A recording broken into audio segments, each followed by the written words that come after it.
Parte 1. La pista de la carne.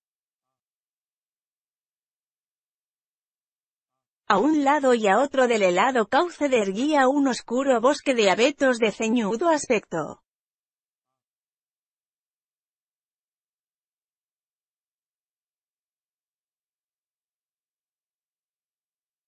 Hacía poco que el viento había despojado a los árboles de la capa de hielo que los cubría y, en medio de la escasa claridad, que se iba debilitando por momentos, parecían inclinarse unos hacia otros, negros y siniestros.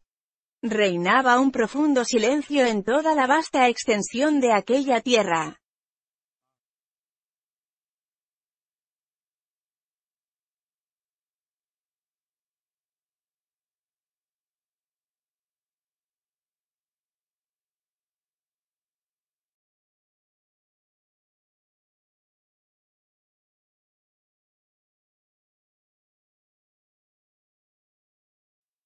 Era la desolación misma, sin vida, sin movimiento, tan solitaria y fría que ni siquiera bastaría decir, para describirla, que su esencia era la tristeza.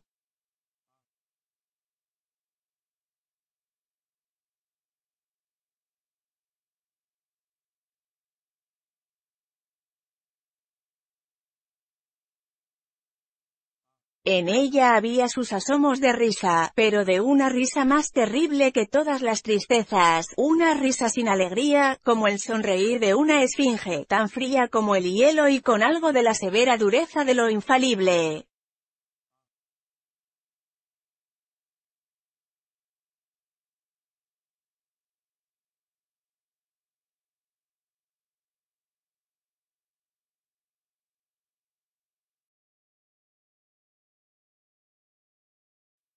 Era la magistral e inefable sabiduría de la eternidad riéndose de lo fútil de la vida y del esfuerzo que supone.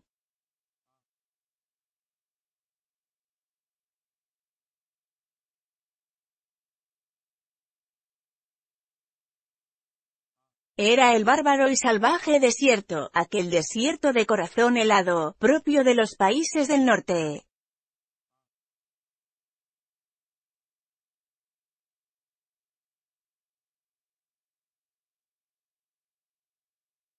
Pero, a pesar de todo, allí había vida, lo que significaba, sin duda, todo un reto. Por la pendiente del helado cauce bajaba penosamente una hilera de perros que parecían más bien lobos.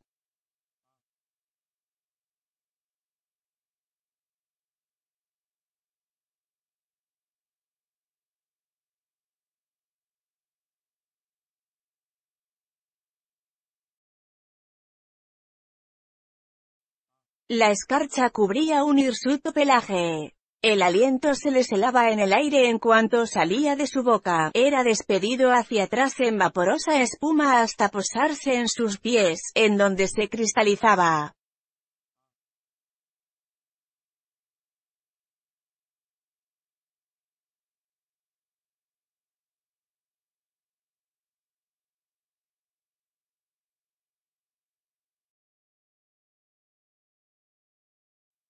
Los perros llevaban sendos jaeces de cuerpo, como tirantes que los mantenían unidos a un trineo que arrastraban.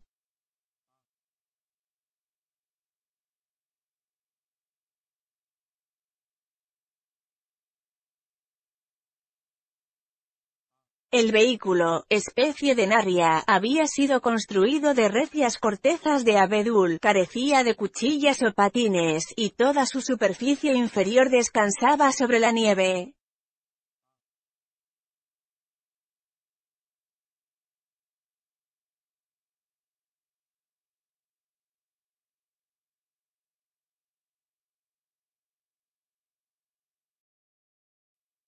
La parte delantera del trineo estaba vuelta hacia arriba, a fin de que pudiera penetrar por la gran ola de nieve blanda que le dificultaba el paso.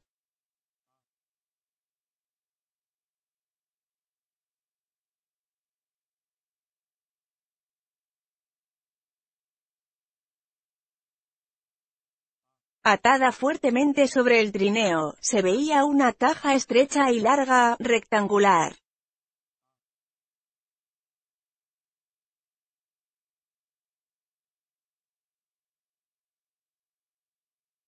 Había también otros objetos, mantas, una gran hacha, una cafetera y una sartén, pero lo que ocupaba la mayor parte del sitio disponible, destacándose sobre todo lo demás, era la caja estrecha y larga, de forma rectangular.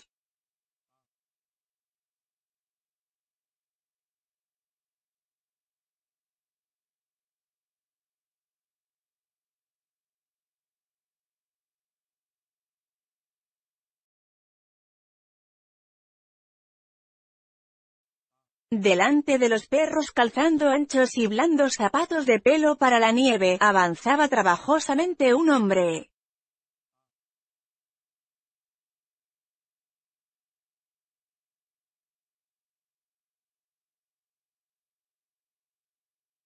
Detrás del trineo iba otro.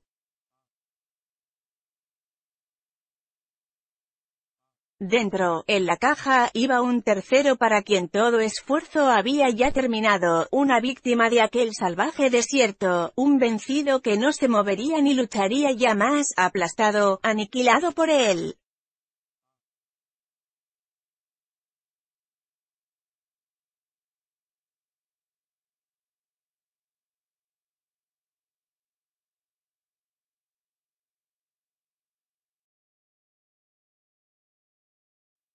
Al desierto no suele gustarle el movimiento. Toma como una ofensa la vida, porque vida es movimiento, y él tiende siempre a destruirlo.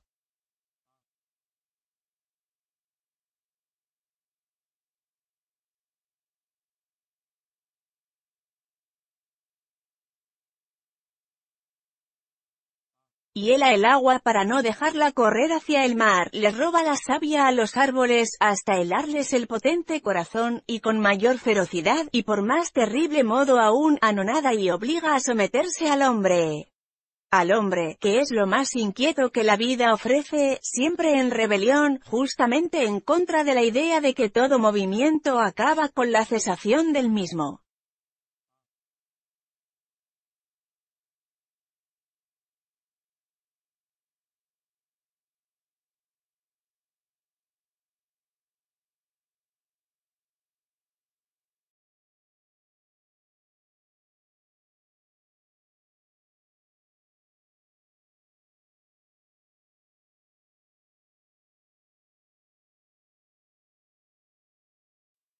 Pero allí, al frente de la zaga, como escolta, audaces, indomables, caminaban trabajosamente los dos hombres que no habían muerto aún.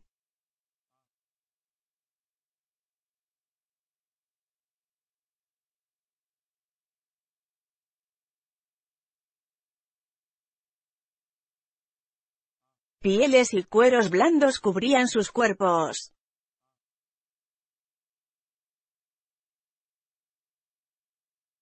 Tenían pestañas, mejillas y labios tan cubiertos de cristales de hielo, producidos por su helada respiración, que era imposible distinguirles la cara.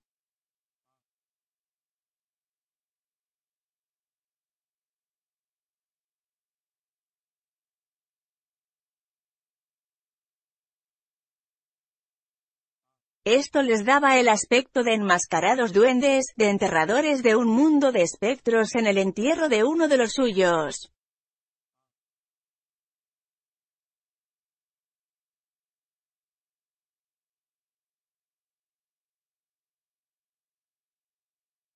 Pero, pese a las apariencias, eran hombres que penetraban en la tierra donde todo es desolación, mofa sarcástica y silencio, aventureros novatos enfrascados en una colosal empresa. Se introducían a viva fuerza en un mundo poderosísimo, tan remoto, tan ajeno a ellos y tan sin pulso como las profundidades del espacio.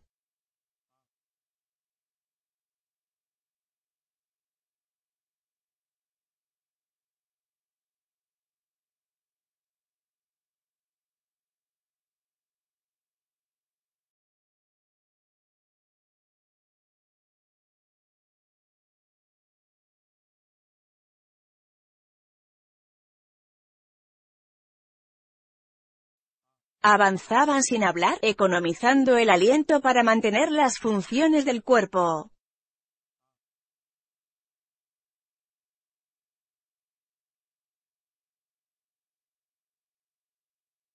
Por todos lados reinaba el silencio, casi podían palpar su presencia.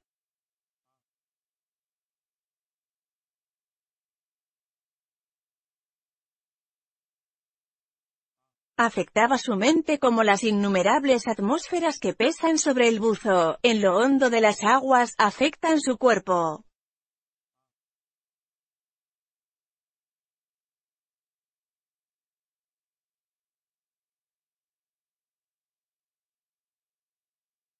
Los aplastaba materialmente bajo la pesadumbre de la extensión sin fin, de inexorables fallos.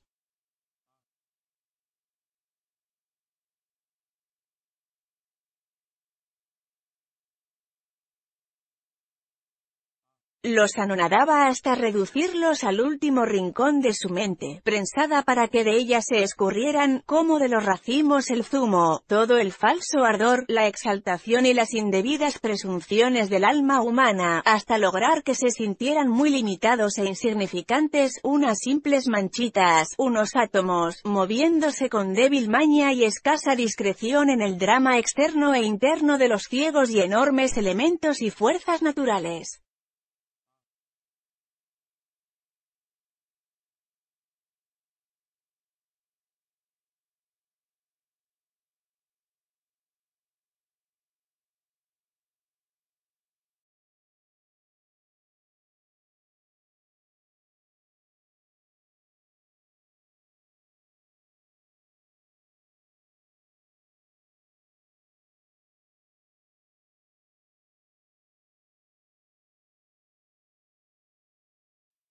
Pasó una hora y luego otra.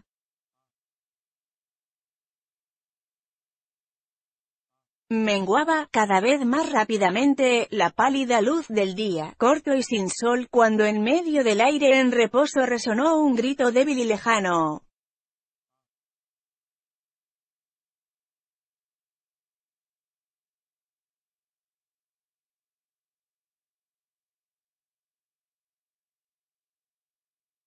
Se remontó primero con rápido impulso hasta llegar a la nota más alta, donde se afirmó vibrante para ir bajando después lentamente hasta dejar de oírse.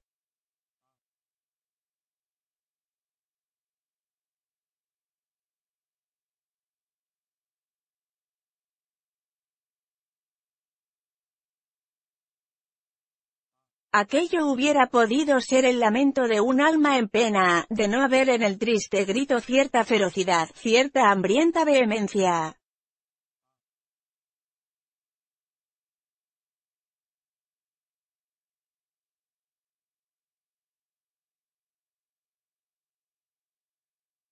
El hombre que iba al frente del trineo volvió la cabeza y cruzó la mirada con el que iba detrás. Por encima de la estrecha caja rectangular, ambos cambiaron una señal de asentimiento.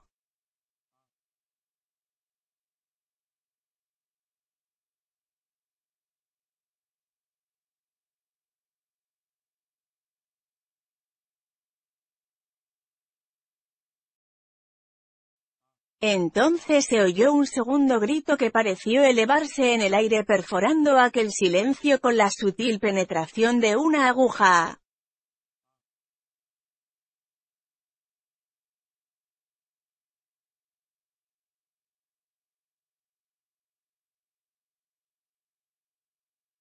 Los dos hombres comprendieron de dónde partía el sonido. Venía de allá atrás, de algún sitio en la nevada extensión que acababan de atravesar.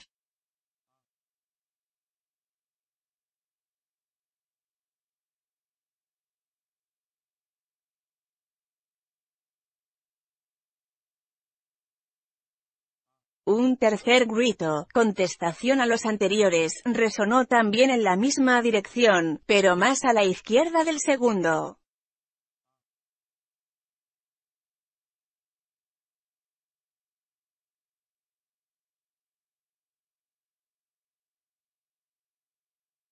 Nos persiguen, Bill, dijo el hombre que iba delante del vehículo.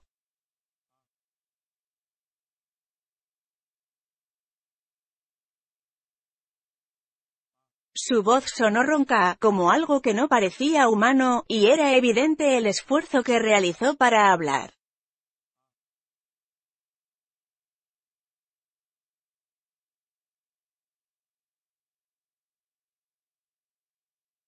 La carne escasea, contestó su compañero.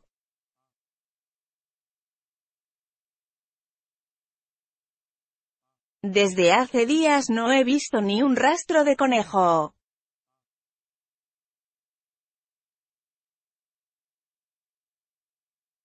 No dijeron nada más, aunque siguieron con el oído atento a los gritos de caza que continuaban resonando allá lejos, a su espalda.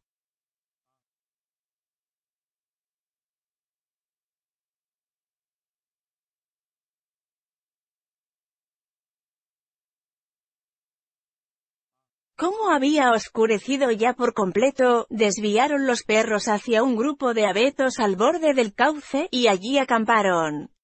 El ataúd, colocado junto al fuego, servía de asiento y de mesa.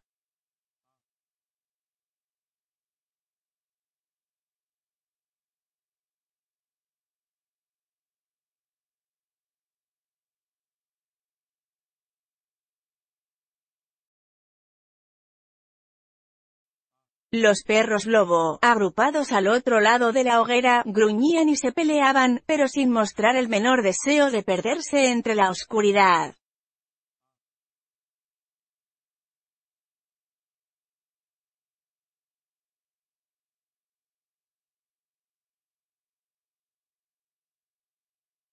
Me parece, Henry, que es digno de tomar en cuenta eso de que se hayan quedado tan cerca de nosotros, comentó Bill.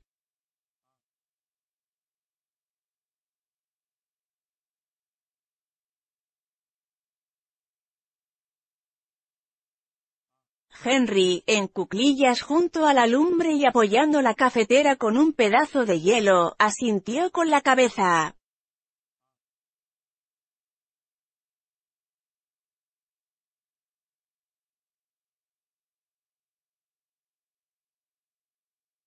No añadió una palabra hasta que se sentó sobre el ataúd y empezó a comer.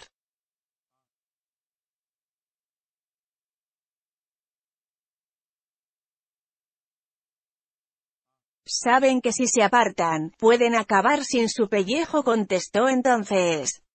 Prefieren comer de lo nuestro a ser comidos.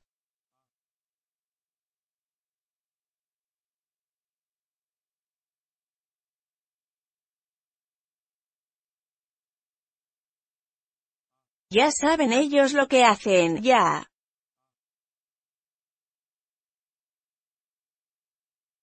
Bill movió dubitativamente la cabeza y objetó.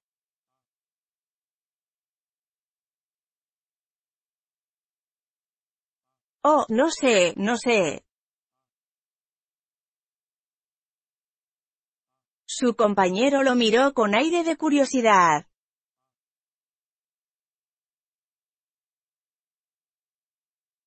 Esta es la primera vez que te oigo dudar de su instinto.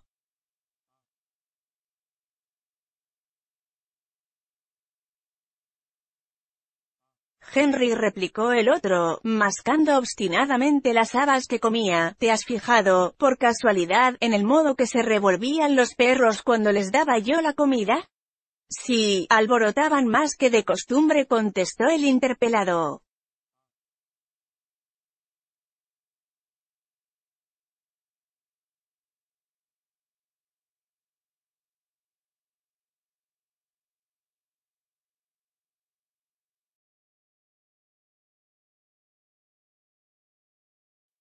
¿Cuántos perros tenemos, Henry?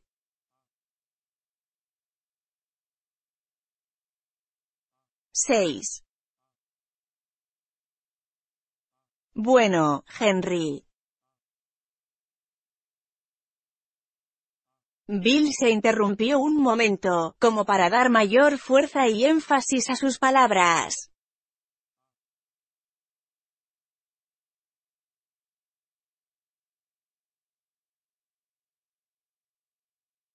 Como íbamos diciendo, Henry, tenemos 6 perros.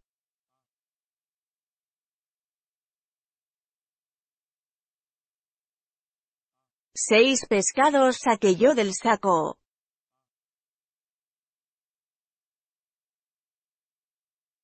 Le fui dando uno a cada perro, pero al llegar al último, no me quedaba ya pescado para él.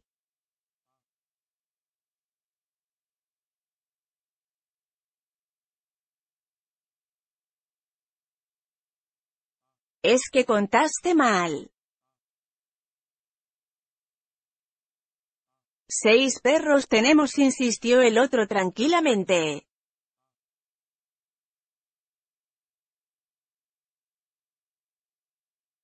6 eran los pescados que yo saqué. Oreja Cortada se quedó sin el suyo.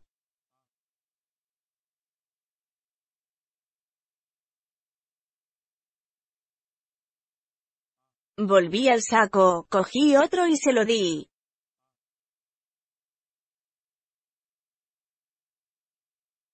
Pues no tenemos más que 6 perros.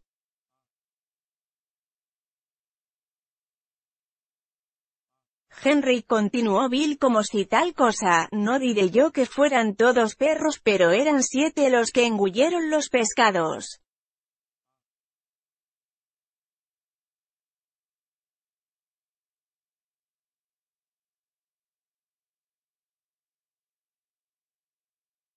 Henry dejó de comer para echar una mirada por encima de la lumbre y contar los perros.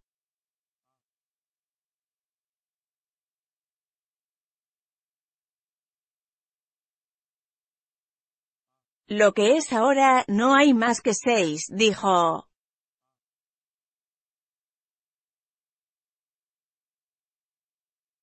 Yo vi al otro huir a través de la nieve, anunció Bill fríamente, pero con toda seguridad.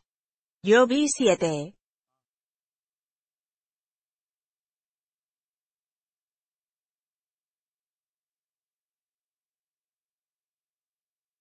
Henry lo miró con lástima, diciéndole, lo que yo me voy a alegrar cuando hayamos llegado al fin de este viaje.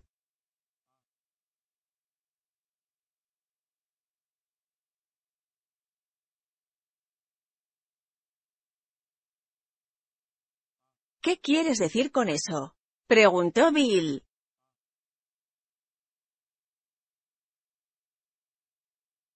Pues quise decir que esta carga que llevamos te ha puesto ya tan nervioso que empiezas a ver visiones.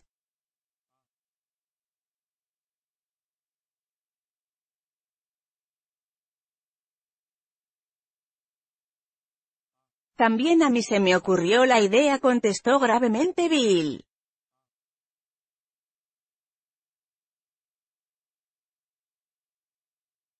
Y por eso, cuando lo vi correr por la nieve, me acerqué y observé las huellas. Entonces conté los perros y aún había 6.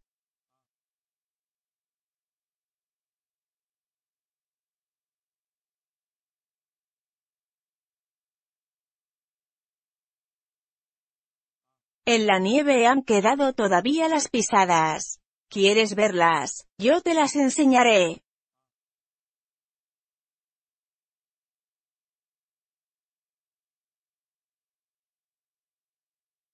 Henry no contestó y siguió mascando en silencio, hasta que, terminada la comida, tomó una taza de café.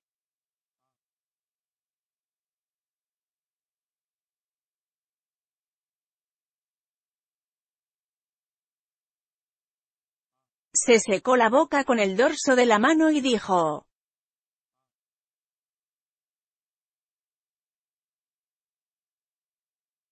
Pues entonces, ¿tú crees que era?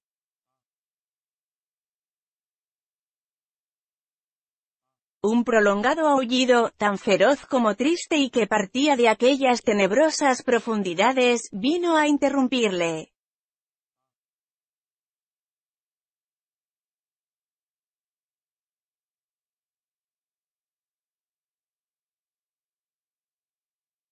Lo escuchó un momento y luego terminó la frase diciendo: uno de esos, al tiempo que acompañaba las palabras con un movimiento de la mano, señalando al sitio de donde el aullido provenía.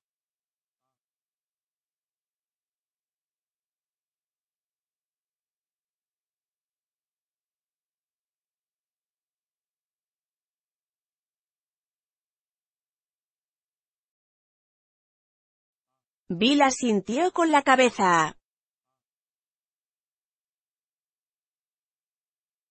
Yo me inclinaría a creer esto antes que otra cosa, indicó. Tú mismo observaste la baraúnda que armaron los perros.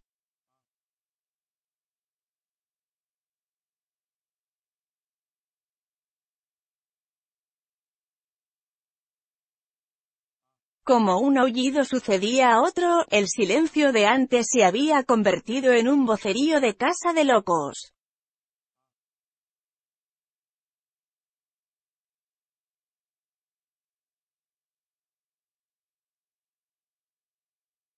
De todas partes se elevaban los gritos, y de tal modo impresionó aquello a los perros, que se apretaban, aterrorizados, unos contra otros, tan cerca de la lumbre que el pelo se les chamuscaba.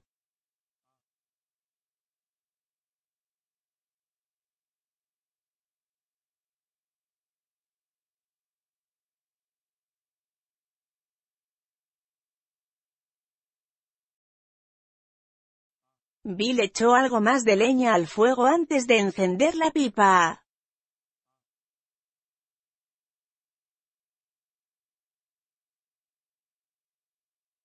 Me parece que no las tienes todas contigo, observó su compañero Henry, y aquí le dio Bill una chupada a la pipa, muy meditabundo, antes de seguir adelante.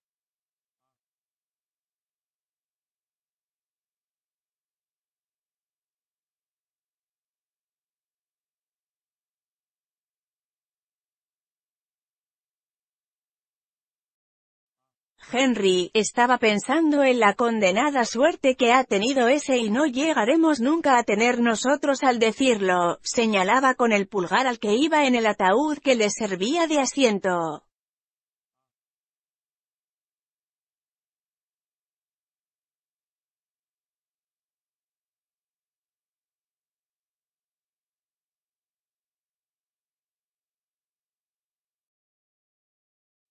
Lo que es cuando tú y yo nos muramos, Henry, podremos darnos por satisfechos con que haya bastantes piedras sobre nuestro esqueleto para evitar que los perros nos desentierren.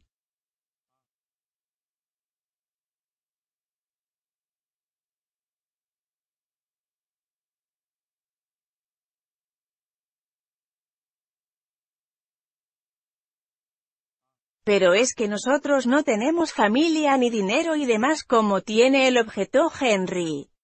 Estos entierros a larga distancia son un lujo que ni tú ni yo podemos pagar, verdaderamente.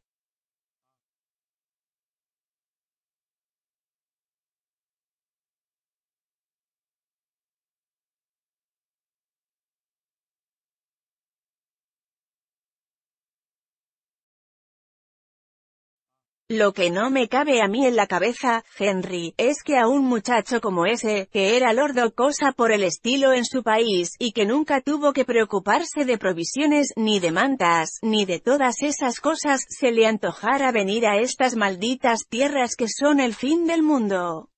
Eso es lo que no acabo de comprender.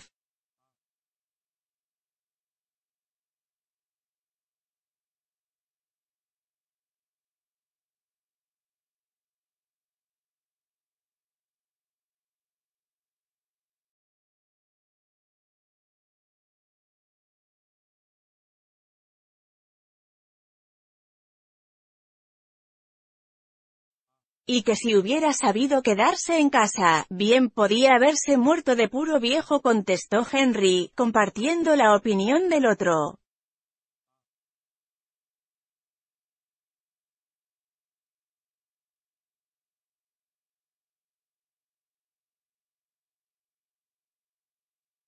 Bill abrió la boca para hablar, pero se quedó sin hacerlo.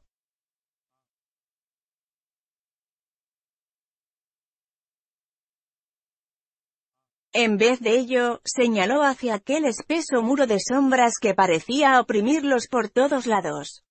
No se distinguía en la profunda oscuridad ninguna forma, pero sí un par de ojos que relucían como ascuas.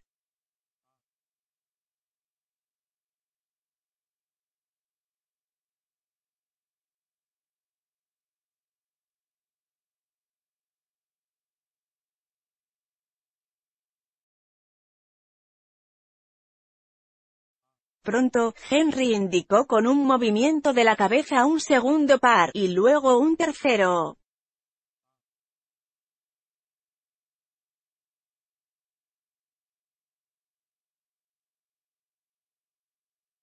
En torno al campamento se había ido formando un círculo de relucientes ojos.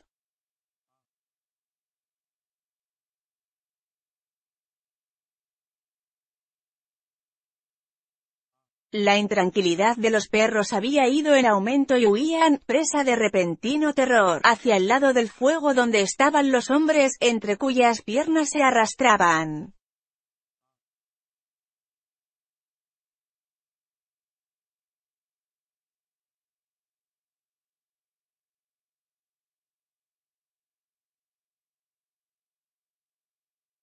En medio del tumulto, uno de los perros cayó rodando al borde mismo de la hoguera, aullando de dolor y de miedo, mientras el aire olía a pelo quemado.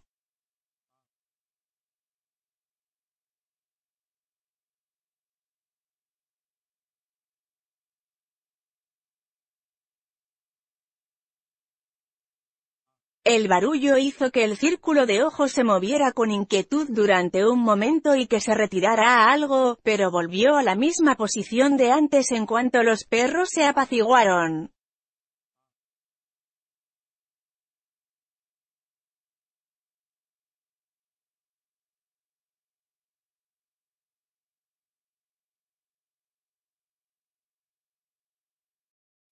Henry, qué desgracia que tengamos tan pocas municiones.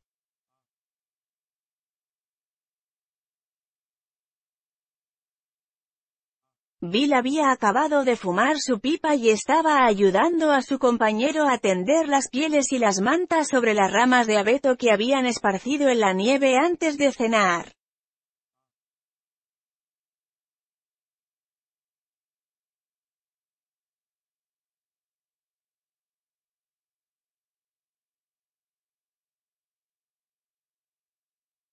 Henry gruñó y comenzó a desatarse los peludos zapatos.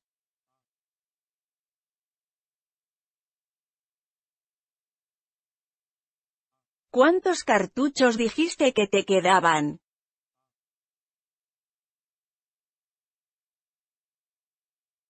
3 fue la contestación. Y ojalá fueran 300.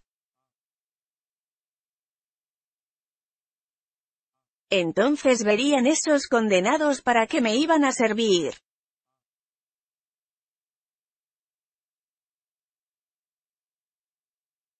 Amenazó con el puño y lleno de coraje a aquellos ojos que brillaban en la oscuridad y comenzó a acercar con cuidado a la lumbre sus zapatos para que se secaran.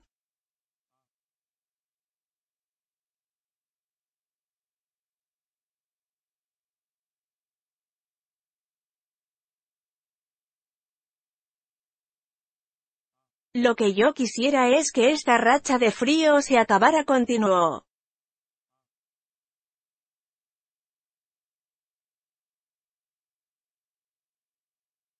Llevamos ya 2 semanas de estar a 20 grados bajo cero.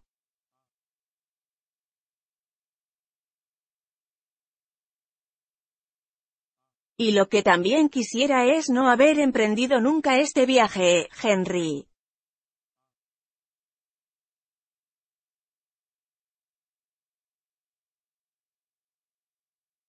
Las cosas tienen mal aspecto. No las tengo todas conmigo, la verdad.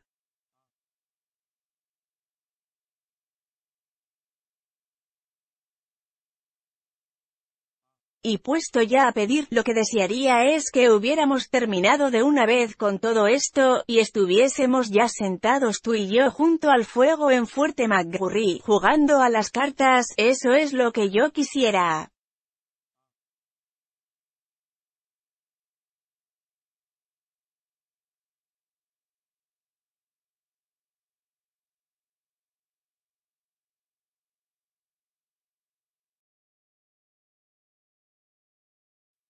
Henry volvió a contestar con un gruñido y se arrastró para acostarse.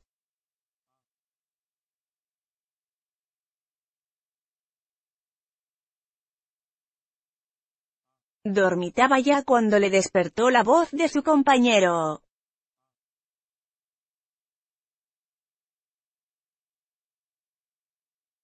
Oye, Henry, a aquel otro que se acercó y cogió el pescado, ¿por qué no se le echaron encima los perros? Eso me está atormentando la cabeza.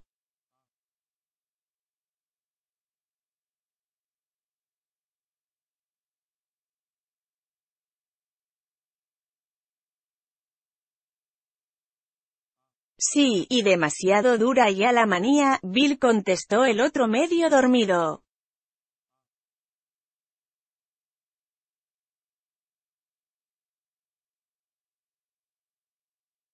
Nunca te vi de este modo.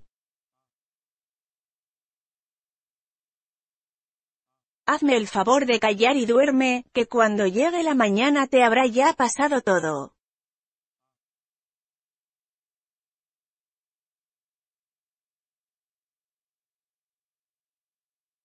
Es que estás mal del estómago, eso es lo que tienes.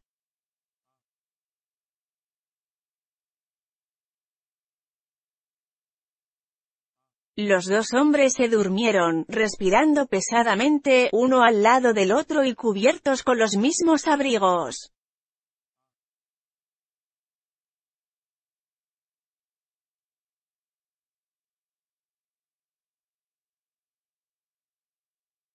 El fuego de la hoguera fue amortiguándose y el círculo de ojos brillantes que la rodeaba se fue cerrando.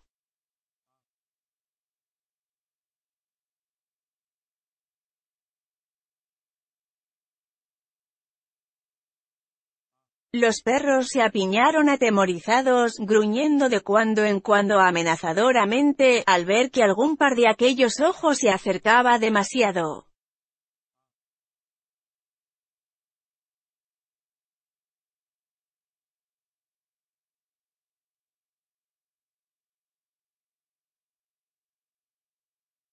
De pronto, fue tal el ruido que armaron, que Bill se despertó.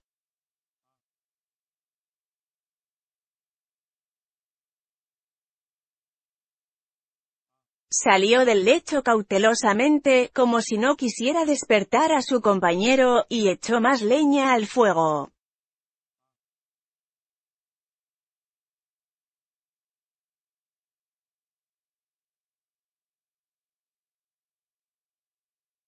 En cuanto se alzaron las llamas, el círculo de ojos se fue retirando.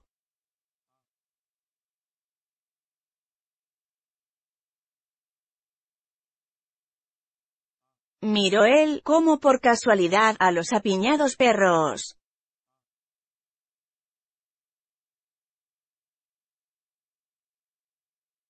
Se restregó los ojos y volvió a mirarlos con mayor atención.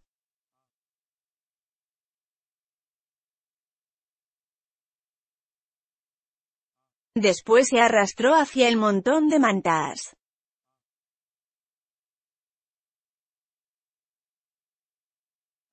Henry, llamó.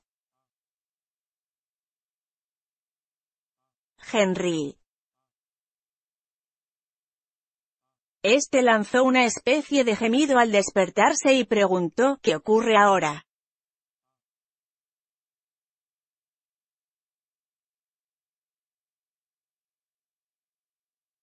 Nada, que ya vuelve a haber 7. Acabo de contarlos.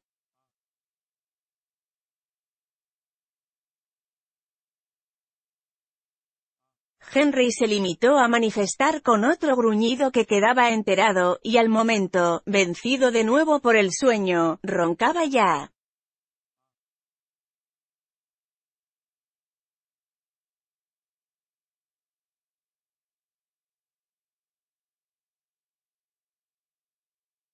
Quien primero se despertó a la mañana siguiente fue él, que llamó a su compañero para que se levantara.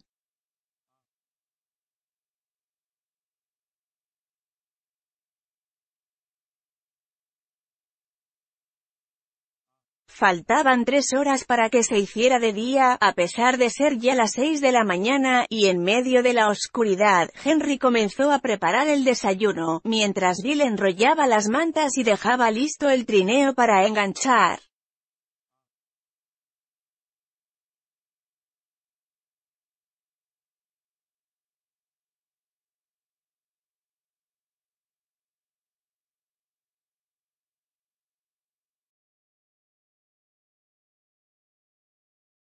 Oye, Henry preguntó de pronto, ¿cuántos perros dijiste que teníamos?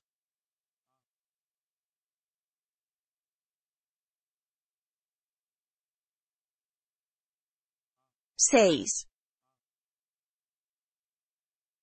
Pues no, señor, exclamó triunfalmente Bill.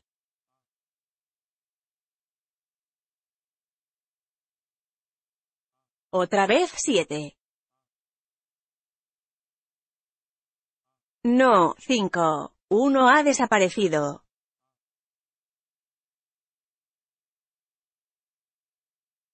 ¡Diablos!, gritó furioso Henry, abandonando sus quehaceres para ir a contar los perros.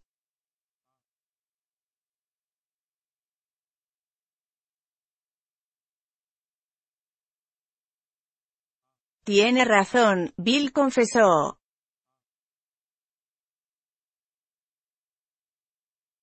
El gordito se ha marchado. Se apartó un poco, y ha desaparecido para siempre.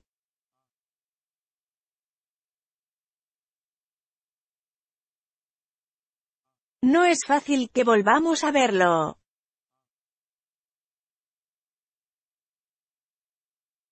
De fijo que se lo han engullido vivo.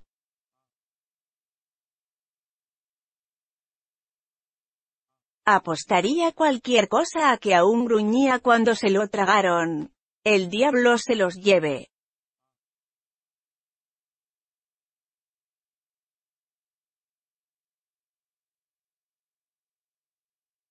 Perro tonto. Siempre fue así.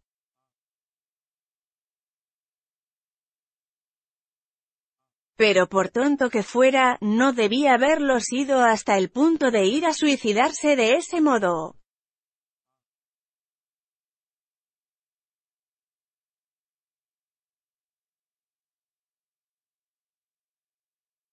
Miró a los demás perros del trineo con ojos escudriñadores que parecieron juzgar en un momento los rasgos más salientes de cada animal.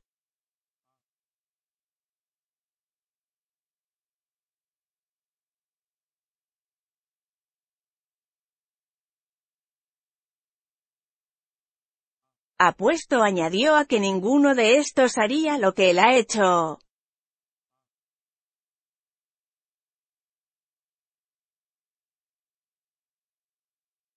Ni a garrotazos se apartaban estos de la lumbre, dijo Bill, asintiendo a aquellas palabras.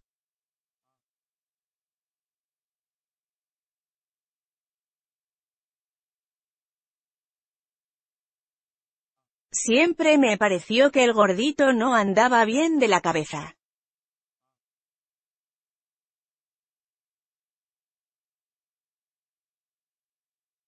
Y ese fue el epitafio que inspiró la muerte de un perro en aquellas tierras del norte, menos corto, por cierto, que el de no pocos hombres.